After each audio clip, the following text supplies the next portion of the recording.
Hello again, sweet darlings. This is going to be a little bit of an impromptu video, but I really want to share some things with you that have kind of been on my mind and on my heart recently. Kind of reflecting on being a Christian in the lead up to Christmas.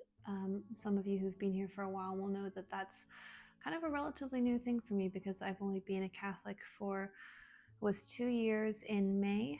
So that was my first experience really of actually believing in Christ, and through kind of following the liturgical year, kind of understanding those rhythms and kind of the sorrow during Lent, like waiting for the inevitable kind of pain and loss during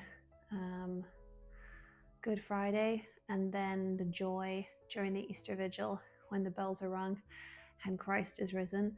All of that has really kind of been incredibly moving for me as someone who didn't grow up with faith. Now, that's not to say that I didn't grow up with kind of some experience of faith, because I had godparents, and we did go to church when I lived in England as a child, and my uncle was a Christian missionary, so very kind of, I would say, fundamental branch of Protestantism, very kind of like stripped back to basics. So, meeting in people's houses, no churches.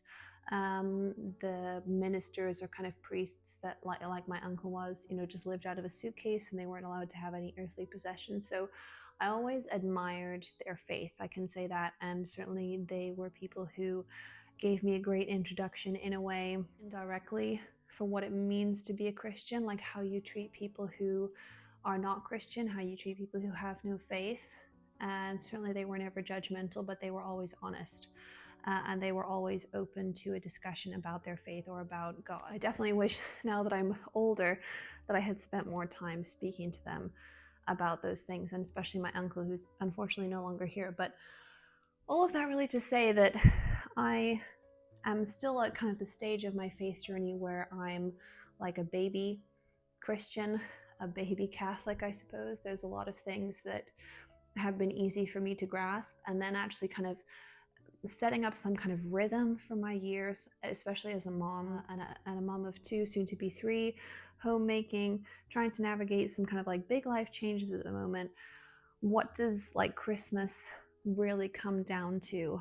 And I've kind of realized in this period of transition in my life that even though I've been a Christian now for a couple of years, I haven't really tuned into what that's about. So I just want to kind of share my thoughts on this. And obviously, I'm no expert, but this is kind of my reflections on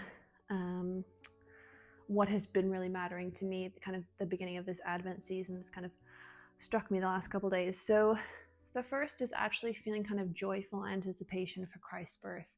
I haven't really understood that, I don't think, until now. And I don't know what it is about this year that has really awakened that in me.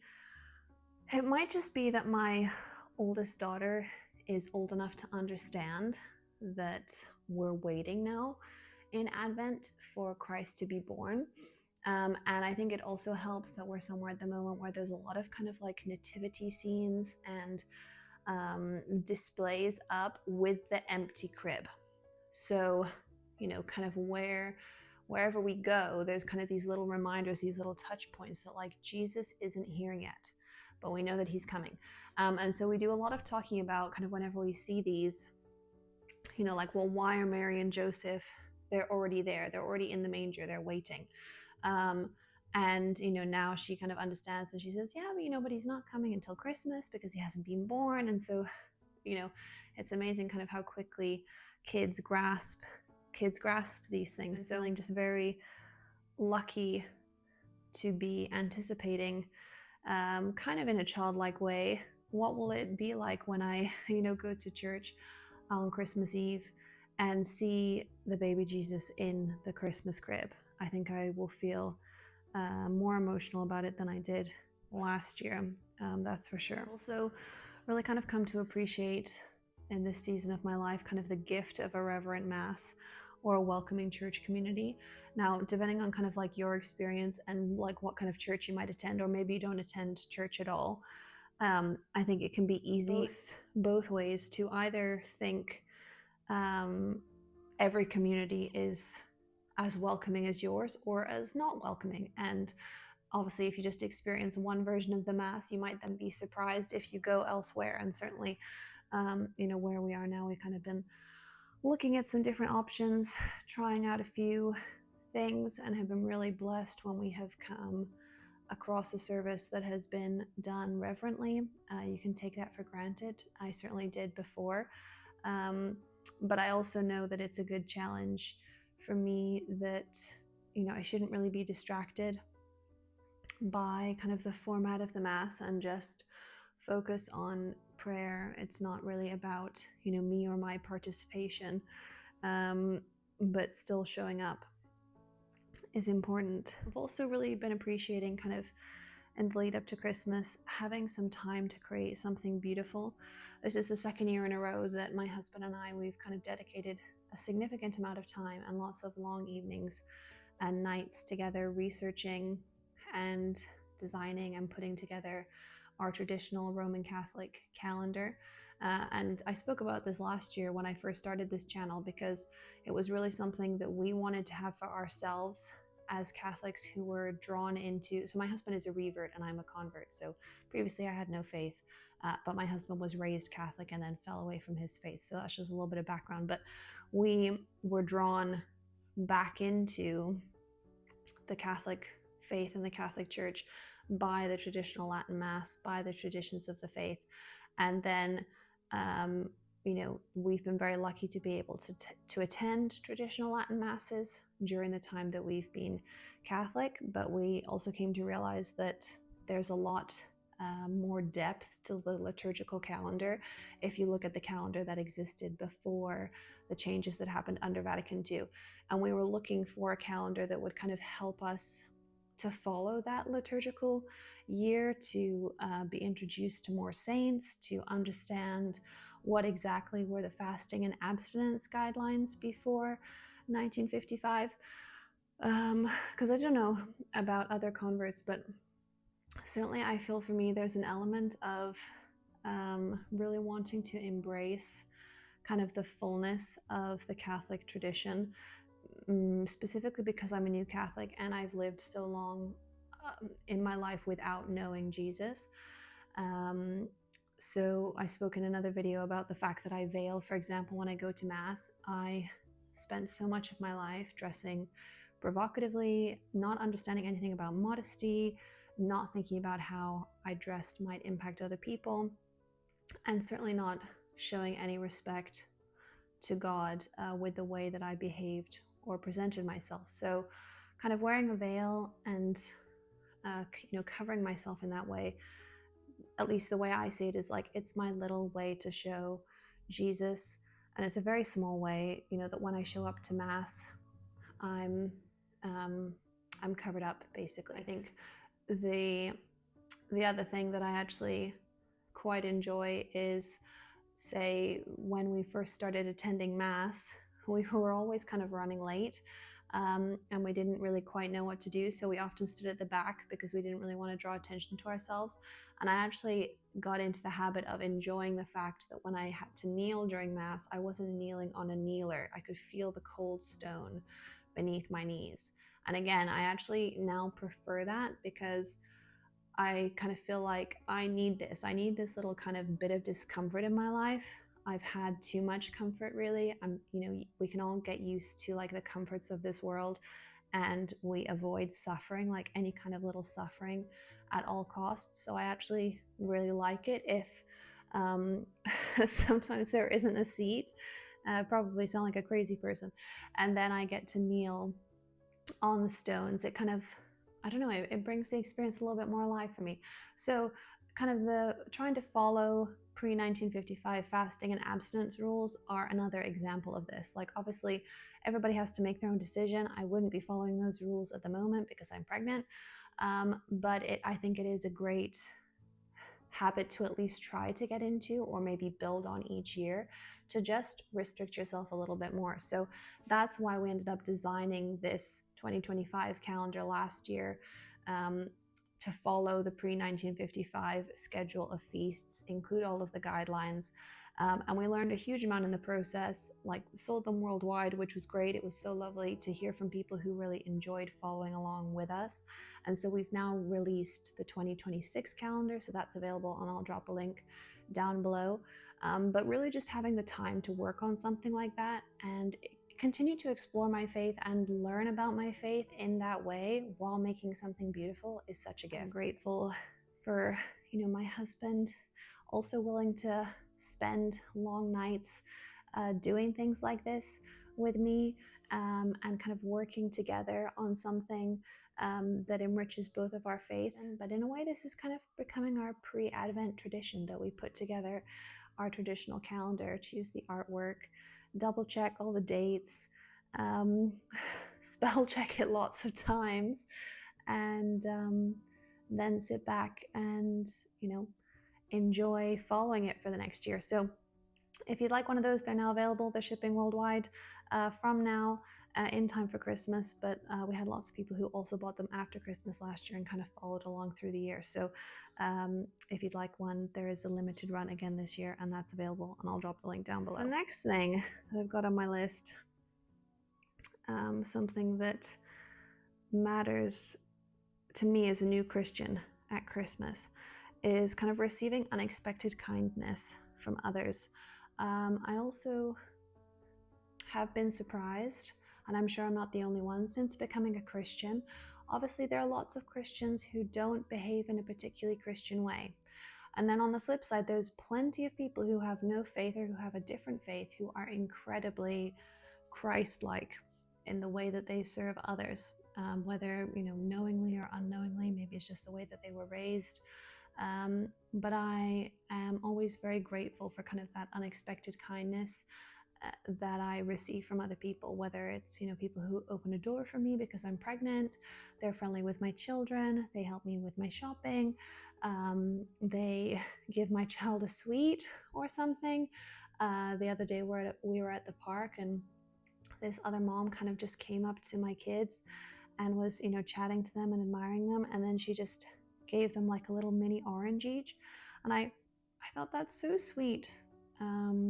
And so unexpected. Like, they weren't saying that they were hungry, they weren't saying that they needed anything, but she gave what she could. And that is kind of one of the lessons that Christ teaches us. It's like, whatever it is that you have, to give freely of it to others. So I have been trying to kind of keep her example in my mind when I've now been interacting with other children, and like buy spare cookies, or make sure that I have something with me when we go to the park, so that if my daughter makes a friend and they're playing nicely together, I can just say, would you like a biscuit? It's just little things like that can make all of the difference to your day or to someone else's day. So I don't take those things for granted anymore, and they feel even more special kind of in this run up to Christmas. Also, gratitude. There's such a change in my heart the last year. And I spoke about this last year, kind of when I first started this YouTube channel, just about how there was this shift after like months and months and months of prayer to finally feel grateful in my life for things. That's not to say that I feel grateful all the time. I definitely take a lot of things for granted, but being grateful for things. I'm in a period of transition in my life, and I can't tell you how much it means to me that my husband makes sure that the boiler runs hot so I can have a hot bath at this stage of my pregnancy. Like, that was bliss, genuine bliss, when he fixed the water temperature, because it was coming out really hot in the kitchen and it wasn't coming out very hot in the bathroom. And he fixed it, and now every evening after I put my girls to bed, I have this lovely, luxurious bath. And just, I can't tell you how much. Also, just being having enough resources and enough stuff, I suppose, to cook from scratch, to be able to go food shopping, to walk with my daughters to the supermarket.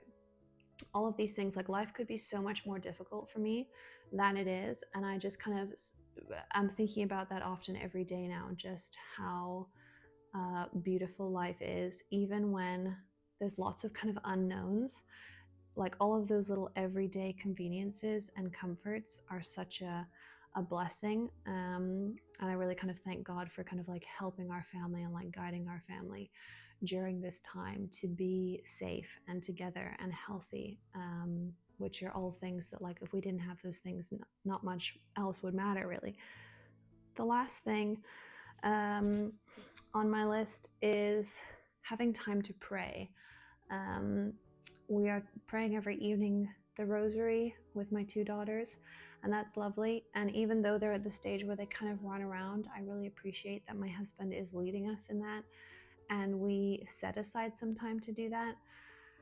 And often during the day, I'm just kind of, offering up little prayers. I loved it when I went to Mass on Sunday, just closing my eyes and praying then as well. So, I'm trying to consciously spend more time in prayer each day, even if it isn't always in quiet prayer, in this lead up to Christmas, to really kind of prepare myself for the Advent season, and also kind of the new year and kind of the changes that will bring as well. I've also written down here, and I'll just read this to you. So Christmas food, gifts, and decorations are not on this list of what really matters to me as a new Christian in the lead up to Christmas, but they are the easy wins that we can obsess over and distract ourselves with. We can feel prepared for Christmas because we bought in the sales, we planned the perfect menu, or we saved money by making beautiful homemade decor. All things that I like to usually do as well. But this year's different. It's not so easy for me to get this physical stuff organized. So now what do? I have to rest in joyful anticipation of Christ's birth. Play beautiful hymns each day as I cook simple meals. Talk to my daughters about the empty manger, which is empty until Christmas Eve. So yeah, just those little things, like every day I'm trying to make more of a conscious effort to play beautiful music to them, talk to them about the manger, pray with them. And we spend so much time really each day kind of talking about Jesus in like a casual way, which we didn't last year. And I think it's maybe because we're just at home together more. Maybe it's because my daughter is older. But anyway, those are all things that I'm like grateful for and kind of trying to tune into this Christmas season. So I'd love to hear, what you guys are doing to get ready for Christmas down below. Maybe something that you are letting go of this year, or you can't do the same way that you did it last year. I know that there's lots of lovely videos out there all about kind of Catholic traditions and the Advent wreath and candles and all of those things. And I would love to be able to say I'm doing all those things and I'm organized, but I'm not. But I am trying to recognize that maybe I don't need to do it all at once. And as long as I can keep focusing on prayer and on time with my family and time with our Lord, that will be a good and beautiful Christmas, and kind of prepare my heart in the right way to serve my family at Christmas and beyond into the new year. Anyway, lovely to see you all again for another video. I hope you enjoyed this one, and I hope to see you all here again soon for another one. In the meantime, take good care, everybody, and God bless.